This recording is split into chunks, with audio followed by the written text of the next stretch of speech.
Hagaze ni hagati y'umurenge wa Kigoma na Maraba, akarere ka Huye, intara y'Amajyepfo. Hari iteme ryari risanzwe rica mu kirere kanopi, ryari ryubatse mu kirere hafi nko muri metero 10 uvuye ku butaka. Iryo teme ryambukiranyaga umugezi wa Mwogo uva muri Nyamagabe werekeza i Huye, ugakomeza ukaza kugera no mu migezi minini muri za Gisagara.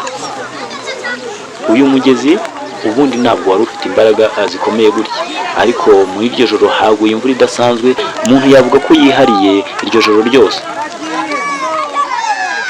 Iryo teme ryari nk'umutima uhuza ubuzima bwa buri munsi bw'abo baturage. Abanyeshuri bacaga kuri iryo teme bajya ku ishuri, abagore n'abagabo bakarinyuraho bajya mu mirima, abandi nabo bakarinyuraho bajya mu isoko gushaka imibereho. Yari inzira y'ubuzima ndetse n'inzira y'iterambere ku baturage batuye muri aka gace. Ariko kuri uyu munsi ibintu byahindutse, ubwo hagwaga imvura itarigeze ibaho, wagira ngo ijuru ryari ryafungutse, imvura y'ubuse niyo yari kuzagwa mu kwa kane yaguye. Iyo mvura yaje kuzuza umugezi wa Mwogo, maze umugezi wa Mwogo uturitsa rya teme ryacaga mu kirere, ryubatswe na sosiyete y'Abanyamerika kabuhariwe mu kubaka amateme. Abaturage bajyaga gushaka ubuzima bari mu rujijo, ntabwo bazi ko ubuzima bugiye gukomeza kugenda. Hari n'ababyeyi bari bohereje abanyeshuri ku ishuri. Harimo umuturage utuye mu mudugudu wa Taba, akagari ka Gasumba, umurenge wa Maraba. Yahise ampamagara ambaza niba umwana yohereje ku ishuri yahageze, kuko yari yagiye mu mirimo itandukanye muri za Kigali, maze yibaza niba koko umwana we yageze ku ishuri cyangwa se nta kibazo cyabayeho bitewe n'iryo teme.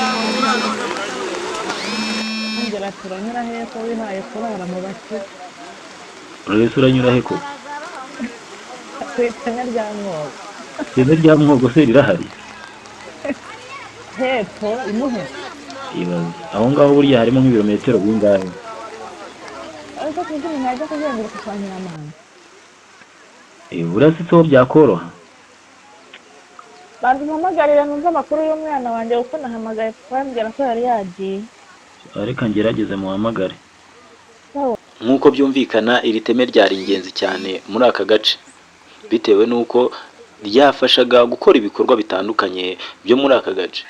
Abanyeshuri niho bacaga. Ibaze nk'uwo mubyeyi uburyo ahangayitse igihe yari yagiye gushaka ubuzima muri Kigali, none akaba arimo ahangayikira n'umuryango we, kandi ubusanzwe abantu baricagaho nta kibazo. Ku rundi ruhande hari n'abantu bakoraga ubushabitsi nabo bifashishije iri teme. None kuri uyu munsi ntabwo bazi imibereho yabo uko ugiye kugenda. Burya rero umuntu amenya ko ikintu cyagifite agaciro iyo kitagihari. Uwambaye ikirezi ntabwo amenya ko kera. Ubu se iteme nk'iri tuzongera kuribona? Twandikire muri komenti icyakorwa kugira ngo tubashe guhashya iyi mvura yigize nabi. Ese wenda twaba tutakirwanya isuri, cyangwa se wenda ni ikirere cyahindutse? Ni izihe ngamba twafata? Murakoze kubana nanjye muri iki kiganiro. Nitwa Eric Idi. Ntiwibagirwe gukanda subscribe kuri uyu muyoboro kugira ngo tujye tubasha kubagezaho inkuru nk'izi zicukumbuye.